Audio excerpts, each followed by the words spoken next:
Welcome back to the Edmond School District Automotive Training Center. This is Hot Rod High School. In today's episode, we are going to be taking a look at performing a multi-point vehicle inspection. So let's take a look here at our multi-point vehicle inspection form. See that we're going to fill out under technician name. Go ahead and write your name. Then we're going to fill out the vehicle information. So today we're going to be taking a look at an Acura TXX. It is a 2008, and we're going to have to take a look at the odometer, figure out that vehicle mileage. Things that we're going to check, we're going to take a look at headlights, brake lights, tail lights, turn signals, interior lights. Make sure the windshield wipers are working, the windshield sprayer, check for any windshield cracks, and check the parking brake operation. We're going to be taking a look at fluid levels and battery and belt conditions. So we'll test the battery on the vehicle, just a really basic quick test. We'll check the oil level, the coolant level, the power steering fluid level. We'll check the level of the brake fluid, and we'll also test to see how much water might have accumulated in the brake fluid. We'll be looking at windshield washer fluid level, transmission fluid level, and then the drive belt condition, so serpentine belt in this particular vehicle. Under the vehicle, we'll take a look at the metal brake lines and the rubber brake hoses, the parking brake cable, shock absorbers, suspension springs, any loose suspension components, exhaust system hangers, any cracks or problems, and the drive shaft CV boots. We'll also take a look here and check for any leaks. So we'll look for oil leaks, coolant leaks, power steering fluid, brake fluid, windshield washer fluid, and transmission fluid. And we'll also take a look at the tires and the tire condition. So we'll take a look at the tire wear pattern, tire tread depth, tire inflation, any tire damage or punctures. And we'll look at all four of the tires. And then we'll do some quick brake measurements and conditions. So we'll look at the measurements for the brake pads or brake shoes. And this vehicle has four-wheel disc brakes, so it'll be brake pads all the way through. Okay, so let's head out to our vehicle and get started with this multi-point vehicle inspection.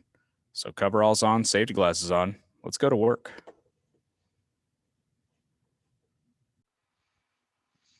So here we are at our Acura, and I'd like to thank Honda of America and the PACT Professional Automotive Career Training program, who have donated this vehicle to us that we can go through and show you guys how to do these various checks. So first thing that we're going to be taking a look at in our multi-point vehicle inspection is checking over all the lights. So I'm going to hop in, and we're going to turn the key to the on position and turn on all the lights in this vehicle and have a quick walk around and see if all of them are working correctly. So here we are inside the vehicle, and we're just going to take and start off by putting the key into the on position. And we'll take a look in here and start turning everything on. So I'm going to turn on my headlights with the headlight switch there. I'm also going to take and switch the vehicle into reverse, so the reverse lights come on as well. And I'm going to hit my flasher relay so that my turn signals, all four turn signals, will turn on. And then the last little thing that I'm going to do here is take and install. I just went and grabbed the rod from our alignment machine so I can push in on the brake pedal, and now those brake lights will be on. So now, with all my lights on, I can run through and take a look and see if any of them are not currently working. Okay. Another thing you'd want to do is hit your high beams real quick and make sure that the high beams come on. So we got headlights and we got turn signals. over on the left front of the vehicle. And we'll take a look up here. We got our headlights and turn signals and indicator lights on here on the right front.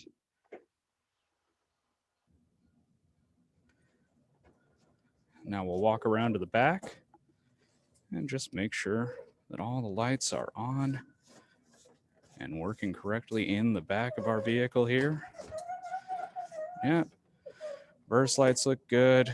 Turn signals are looking good.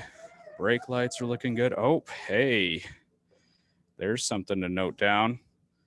The third brake light on this vehicle doesn't look to be functioning. So that's something I need to mark down on my paper, that the third brake light is currently out.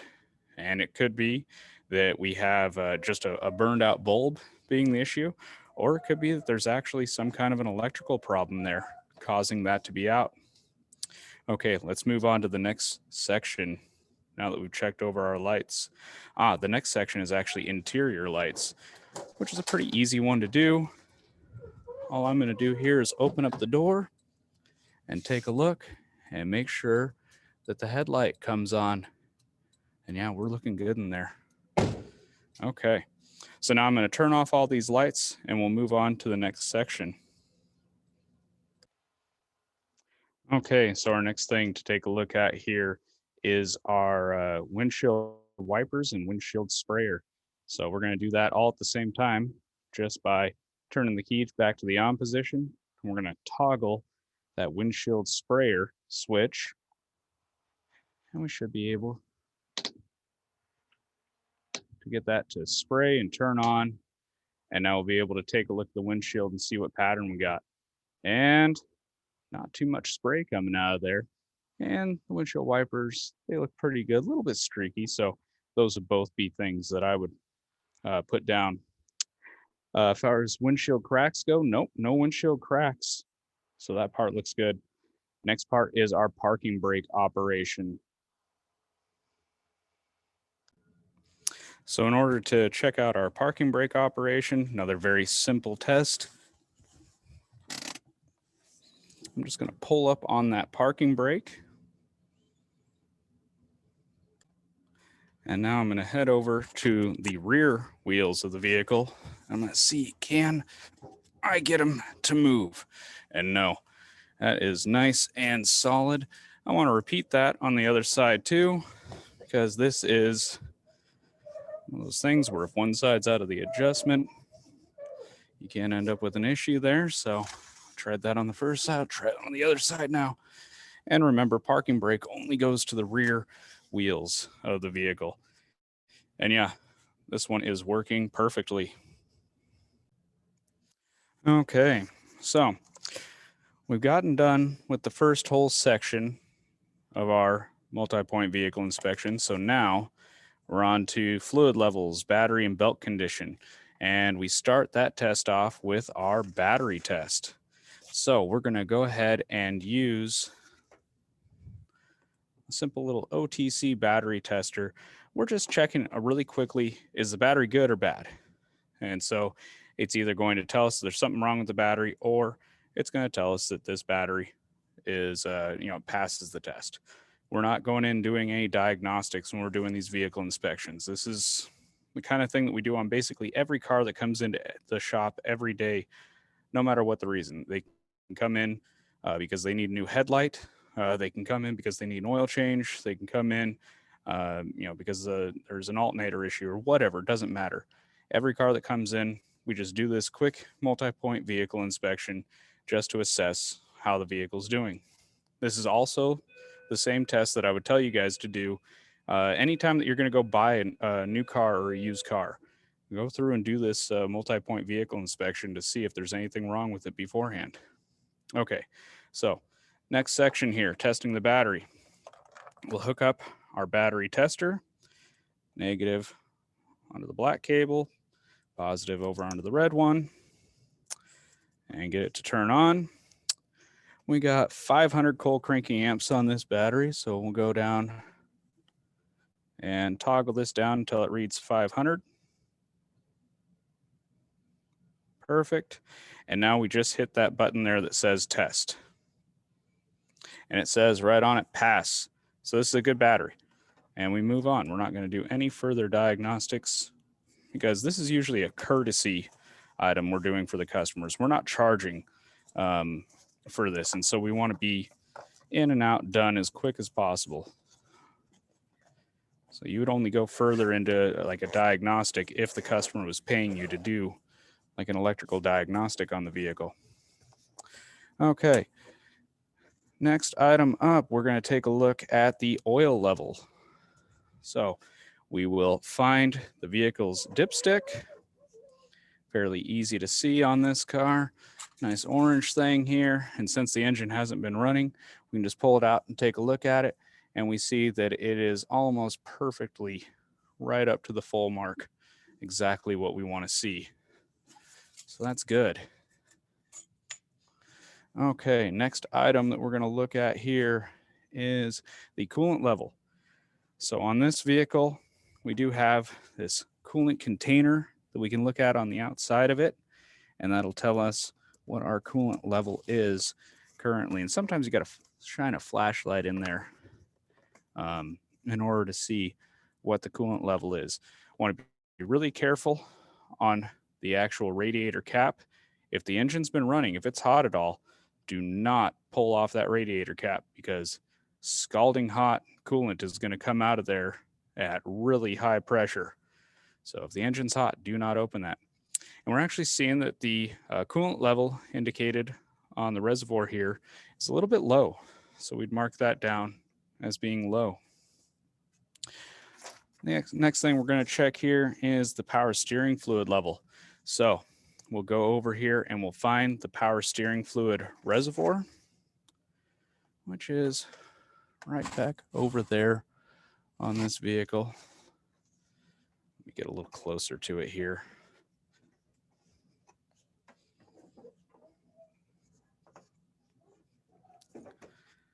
Oh, the wonders of working in a confined space.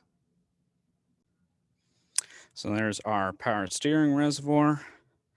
And we actually don't have to take the cap off it. We can just look right down here on the side of it, and we can see that the level is right in between the min and max, which tells us it's perfect. No problems there. Okay. So our next one to look at is brake fluid level. So let's walk around here to our master cylinder and reservoir. And here is our master cylinder fluid reservoir. And as I'm looking at that, it's actually, yep, it's up above the min mark. It's below the maximum mark. So that is good. And the fluid looks absolutely gorgeous too.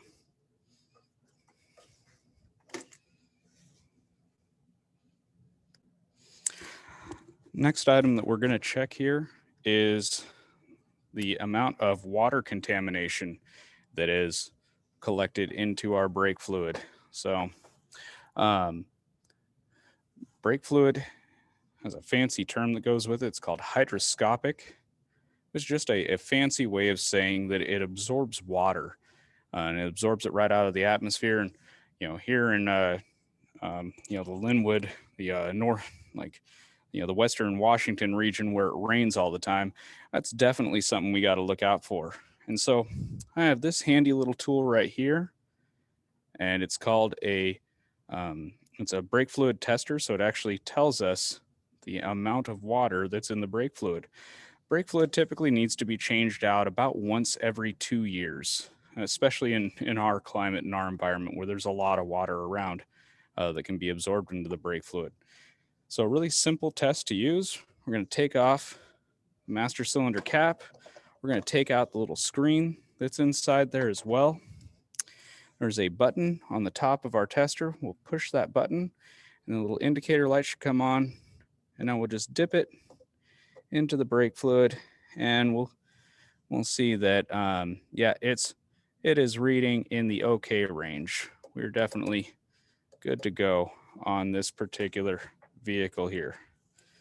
And go ahead and wipe off all of the brake fluid was on our tester there.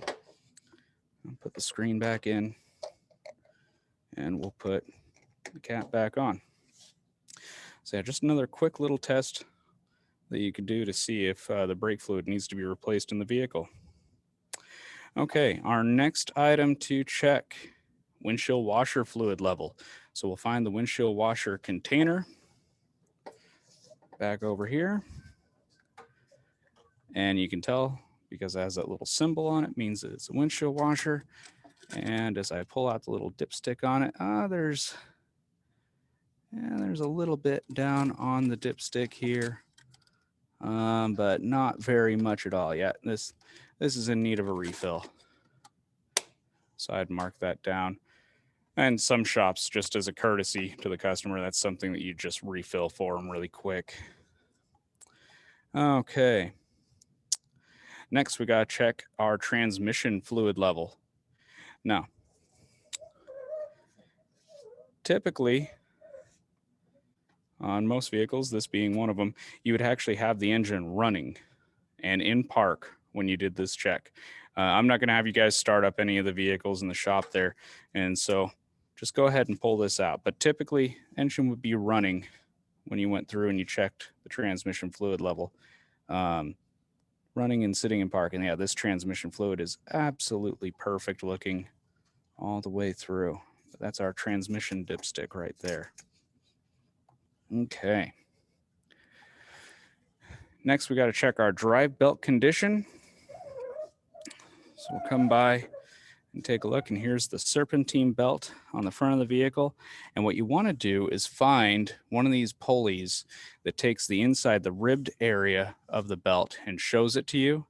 And you want to look in there and see if there's any cracks forming on the belt. And yes, there are. Honestly, this belt looks really good. Nothing to really write home about. And you want to also check the tension on the belt and see how much it wants to flex. Make sure the tension on it's good as well. And this serpentine belt looks good. Okay. So our next section is the under vehicle section. So now I got to lift up the vehicle and take a look underneath it. When lifting up the vehicle, it is your responsibility to make sure that the vehicle lift points are set up correctly. So you got to make sure to go underneath and look and see, are the lift pads correctly set up? Gotta love Hondas and Acuras because they have these nice little red tabs that stick down from underneath the vehicle. And that's exactly where you got to put the lift arms. So much easier to use the lift on these vehicles than on other ones.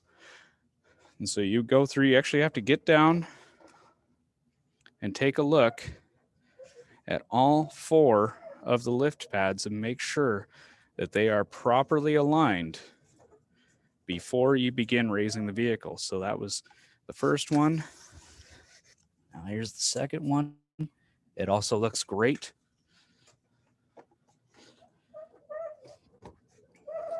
We'll walk around the car.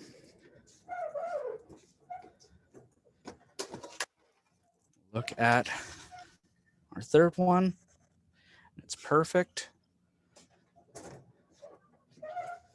And now we'll look at the last one. And yep, our lift pads are all centered up correctly. Now, because it's all looking correctly, we can go and start raising this vehicle. So in order to raise this vehicle lift, I'm going to go to this green button that's on the lift here. I'm going to say in a loud voice, going up, so that everyone can hear me. So you really want to shout that and then hit this button. And we're going to wait for a clicking noise to happen as the vehicle raises.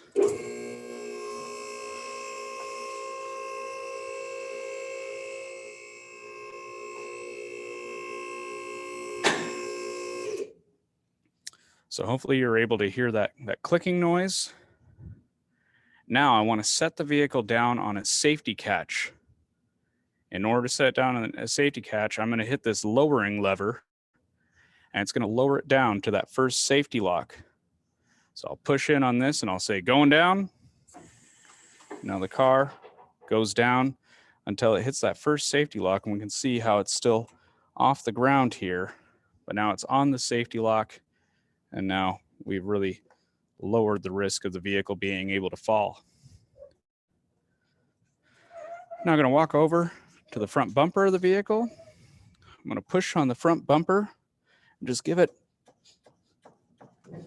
a couple little shakes, see if it's going to do anything weird or make any weird noises or anything like that. And yeah, I shook it around a little bit, and yeah, it's looking good. So we want to shake it like that to make sure that if it's going to fall over, we want it to fall over when it's close to the ground.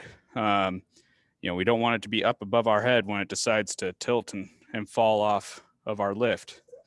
But this vehicle is set up correctly, and we are now ready to raise it up over our head so that we can continue doing our inspection. So once again, I'm going to go through and hit that green button up there.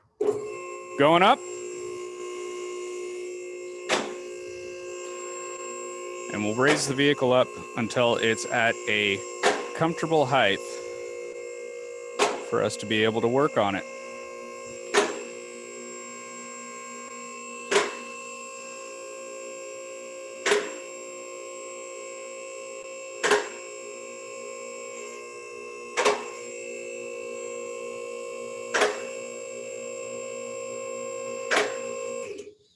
So it's up here at a nice comfortable height. And now I'm going to hit my lowering lever again and just lower it down so that it goes on to the last safety catch that it passed. Perfect. Now it's set on the safety catch. Now I can push on the lever as much as I want, and the car still will not go down. Okay. So now that I'm under the vehicle, I'm going to go take a look at all the different components. So my first item that we needed to take a look at here was those metal brake lines. So we'll start here at the back and just kind of work our way around with all of those metal brake lines on the vehicle. So we're just going to follow this around and where the metal brake lines attach to the rubber ones, and then move forward, just looking over them all. Okay. So right here, we got rubber brake lines going up, and it goes into a metal one. It's really hard to show you in the video. It comes around. We can see it over on this side too. And it comes over and it follows this section of the unibody, goes around over to here. And we got a couple of these brake lines right here. And we're just following them forward, around and up into the bottom of the master cylinder. Take a look at the front ones as well, and where they go up and around. And yeah, all these look absolutely perfect. We'd be looking for rust or corrosion or anything like that. Okay.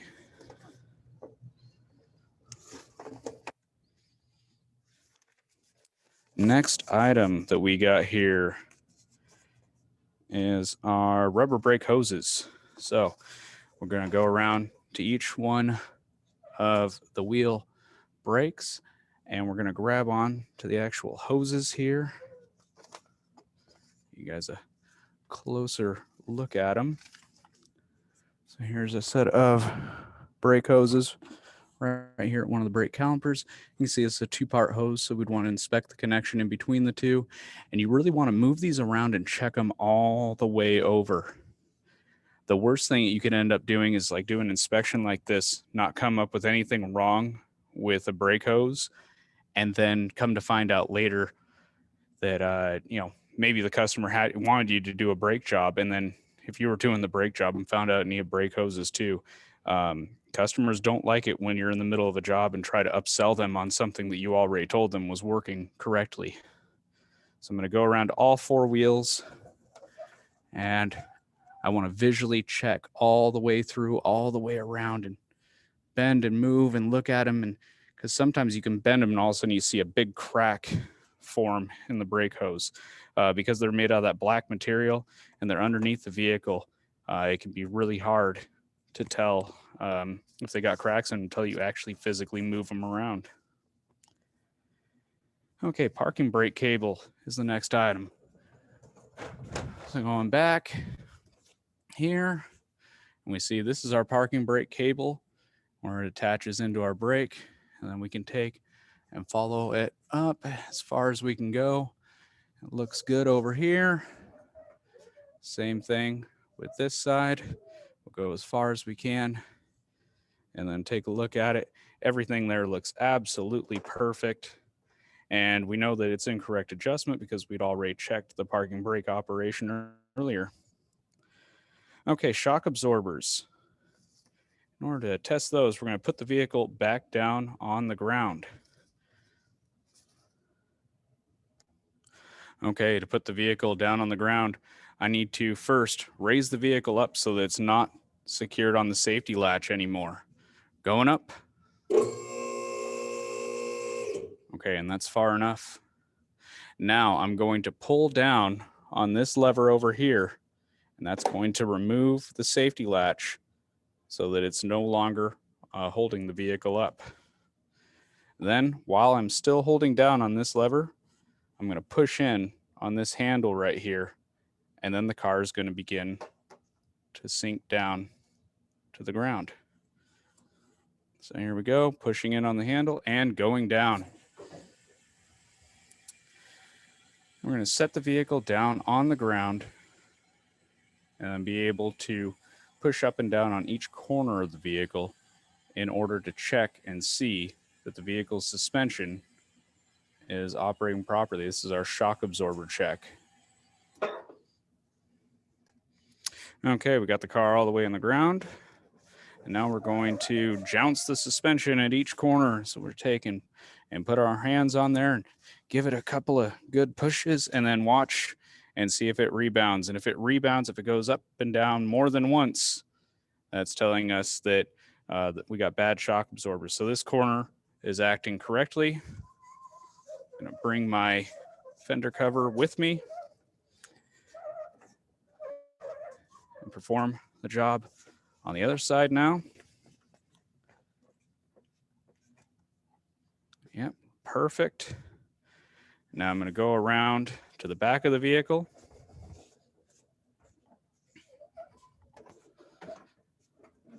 And we'll be doing this on each corner to make sure that it's operating correctly.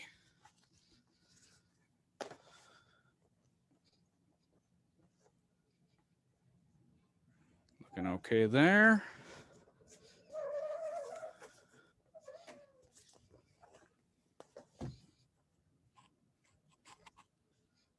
Perfect. Okay. Now, because I have taken the vehicle off of the lift, because the lift pads came out of contact with the vehicle, I need to go around and check all 4 lift pads again before I can raise the car up. Even if I'm positive that the car didn't move, doesn't matter.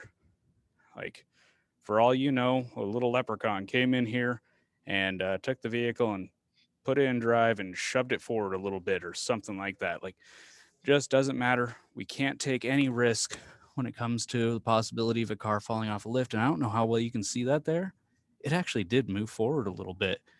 So this is actually currently not quite centered. So we had to move that little lift pad in there a little bit so that it'll be centered again.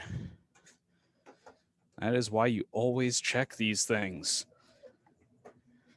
We've never had a car fall off of a lift in this shop, and I want to keep it that way.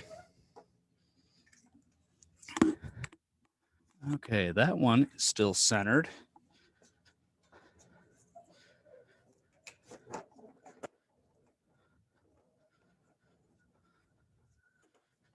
Take a look over here.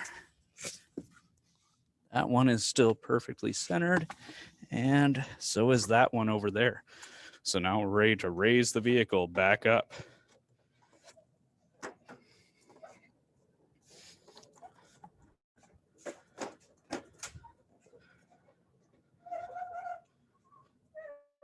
Okay. Raising the vehicle exact same way as before. I'm going to hit that little green button. Going up. I'm going to go until I hear the first click.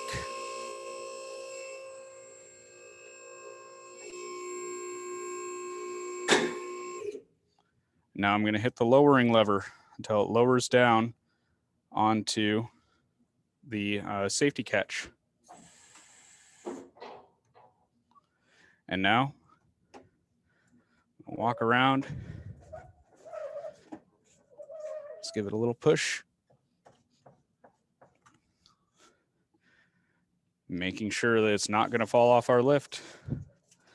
Okay. Looking good so far. And now we can hit the button again and put the vehicle back up in the air to look at our suspension springs and look for any loose suspension components. Going up.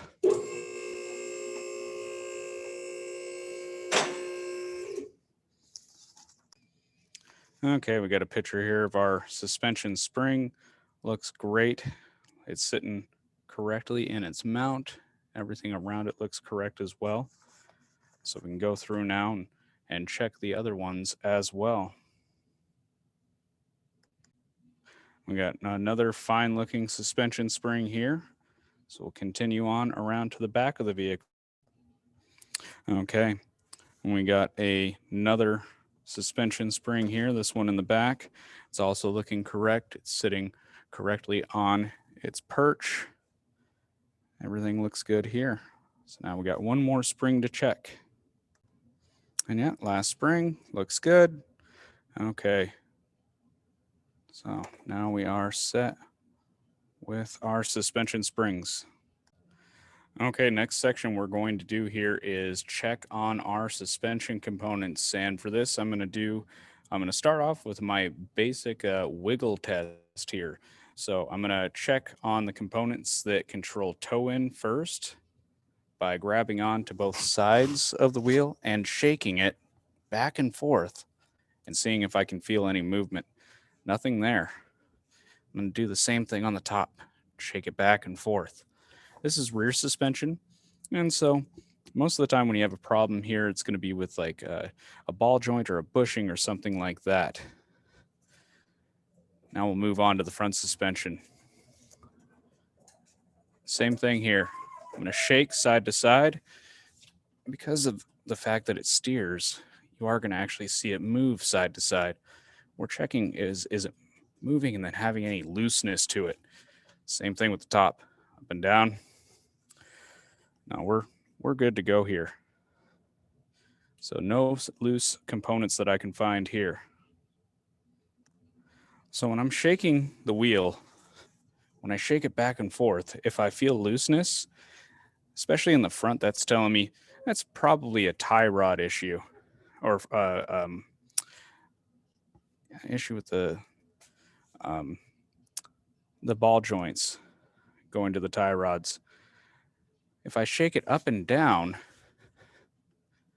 and I get anything, that might be where the upper control arm or the lower control arm mounts are. So if anything's going wrong there, then that's something that I'm looking at. If I'm getting it from both locations, here and here, that might be telling me that there could be an issue with maybe a wheel bearing too. And so anytime I get any of that shaking going on, I'm going to go through and shake it while looking at the different connection points, like this ball joint up here, or these bushings that you can see in the very back, also at the tie rod ends, and then also at the lower control arm ball joint as well. But everything has seemed nice so far. We'll check that last wheel, and then we'll move on to checking underneath to see if there's any problems with suspension. Okay, now I'm underneath here. I'm going to check at the lower control arm ball joint, which is right there. I'm going to check this bushing right here. I'm going to check the front bushing right up front right there, and the rear bushing. Just checking all these different components.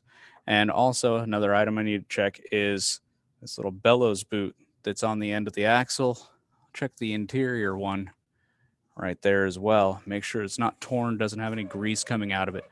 I'm going to check over all those various components on this side as well. And remember, when I was doing that shake test, if I found any looseness or anything, I'd want to be underneath here shaking it down and seeing if I could see where or find where that loose component was. And I also want to check my exhaust system on the vehicle and look all the way down it and give it a few taps. Make sure I'm not hearing any rattles coming from it. And make sure there's no holes in it, rust on it, anything else like that, going all the way out to the back. And yeah, our exhaust looks great. Okay, next items that we're going to take a look at here is for fluid leaks. So looking underneath here, oh, I do see we got some fluid leaks over there. We got some over here. So I'd want to mark down which fluid leaks there were. I'm not going to tell you what exactly is leaking out right there because I want you guys to find that information out for yourself. I'd also be looking around all over the place. Do I see any coolant leaks? One other thing that you can do when checking for coolant leaks is to, if you notice a sweet smell coming out of the vehicle, it is always a telltale sign that you have a coolant leak somewhere. Looking around, seeing if there's any brake fluid leaks. One particular place that you can check is right out of the back of the master cylinder. There's sometimes a little bit of seepage out of there that's normal, but if there's a lot or if the paint starts stripping off of your of the booster, that's telling you that there's probably too much leaking out of there and that it needs to be checked into. So yeah, I can see the master cylinder up there. You can see the brake lines coming off of it. No leaks coming out of that. That all looks good. Okay, windshield washer fluid, going and looking underneath where the reservoir is and underneath where the hoses are and making sure no windshield washer fluid's leaking.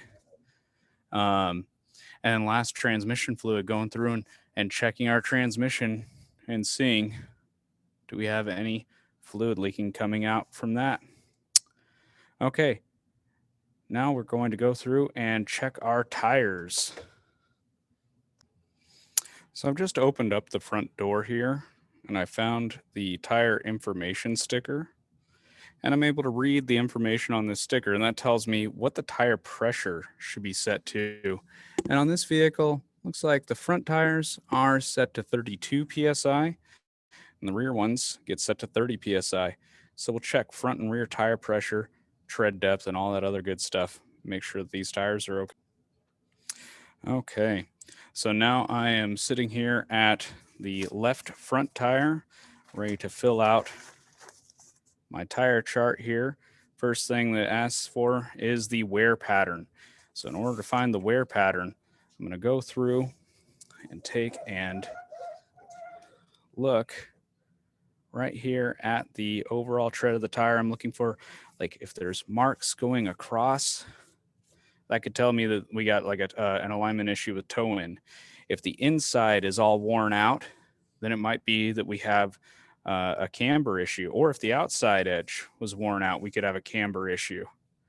And other things we could look at is if it was worn out on both the outside areas, that tell me that the tire had been driven around for a long period of time with low inflation pressure. And if just the center was worn out, that may mean that the tire had been driven around for a long time with high pressure. But the wear pattern on these tires look very good. These tires don't look like they've spent very much time on the road at all. So next we got to check our tire pressure. And one thing I want to tell you guys about is if I ever find low tire pressure, like if I have one tire that's low and the rest are at the correct pressure, I'm always looking at that and going, hey, wait, why is that the case? And I'm spending a little extra time looking, is there anything that might have punctured the tire that might be causing a leak? So that's one of those telltale signs that you can look at. So I'm checking our tire pressure. I just put my gauge in there and checked it real quick, and we got some low tire pressure on this particular tire. So this tire would definitely be something that warranted a little extra look at. Okay, next item up here, I got to check my tire tread depth. I'm going to use this tread depth gauge to do that. I'm going to take and just push in on the tread depth gauge. So a little gauge comes out here, and I'm just going to check by taking and put it into the deep spots in the tread, and just pushing down on it. And then we'll read the little gauge on the top there, and it's showing me that I got about 18 millimeters left. This tire has plenty of tread left on it.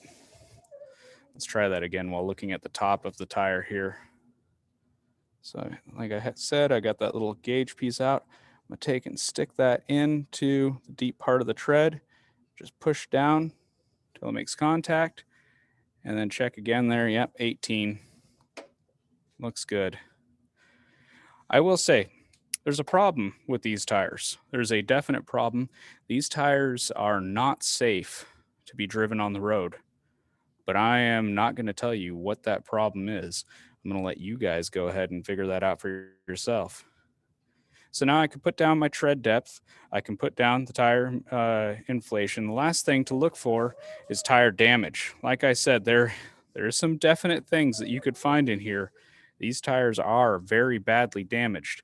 So you got to look at the sidewall first, all around the outside sidewall. Then you got to look around on the inside sidewall, all the way around. And then you want to also spin the tire around all the way. And you're going to be looking for any nails or tacks or anything that might have punctured inside this tire. We'll do a whole full revolution. We'll look for any of those things that might be damaging it. Once you've completed doing that, go ahead and do that same job on the other 3 tires and make sure to fill in all the information about those tires. Now, our last item that we have to do is our brake components. So sometimes you got to take the wheel off of the car in order to measure the brake components, so we can see through the spokes there, we can see our brake caliper and where our brake is. On this vehicle, we actually do have a tool that would allow us to measure the brake pad thickness without taking the wheel off. So you guys won't have to take the wheels off necessarily. On some of the cars, you just have to. But I'm going to go ahead and take the wheel off of this car just to show you really quick how that tool works. Okay, we're now going to be checking brake pad thickness with this tool, our little brake pad gauge. So if one of these green brake pad gauges is the same diameter as the brake pad, or same thickness as the brake pad, well, that tells us that that brake pad is good, it's new. If a yellow one fits in there, that one's worn and it's probably going to need to be replaced soon. Red one fits inside there, that thing's too small, it's dangerous. That vehicle should not be driven with those brakes anymore. So I'm just going to take and, if you take a look at the rusty area on this brake right over here, and then you got this little tab right over here, this black section, that's the actual brake pad. That's the part that we want to measure. So I'll take and first put my biggest size green one in there and compare it. And the big green one is thicker than our brake pad here. So I'll go down to the next biggest one and compare that size right there. And we can see, we look right there, that it's perfectly the exact same size as this next big green one. So we know that this brake pad is correct. I need to repeat this process on the other brake pad on the other side. And then I need to go through and do the same process on all the rest of the wheel brakes. And that's it. That's everything. That is doing a vehicle inspection. You really should be getting to the point where you should do enough of these and practice enough of these to where you can do an entire vehicle inspection in, really, you want to hit the 10 to 15 minute range. to be able to do all those. But you have to remember that speed is not the most important thing. It's making sure that you do it perfectly every time, that you never miss anything. Because when you give a customer a clean bill of health on their car, they're taking your word for it. They're believing you that that vehicle can go down the road and be safe. And if it has something that breaks down on it, that can definitely come back on you. So this has been Hot Rod High School and performing a vehicle inspection.